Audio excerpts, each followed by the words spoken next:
Today my mother called and she said that during the pujas next month they are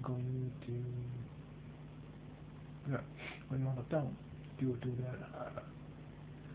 their sorry, to their to my aunt's place in Jamshedpur, and she said that she asked permission from me whether she can go there and look for girls for my marriage. You know, that is a very nervous thing for me.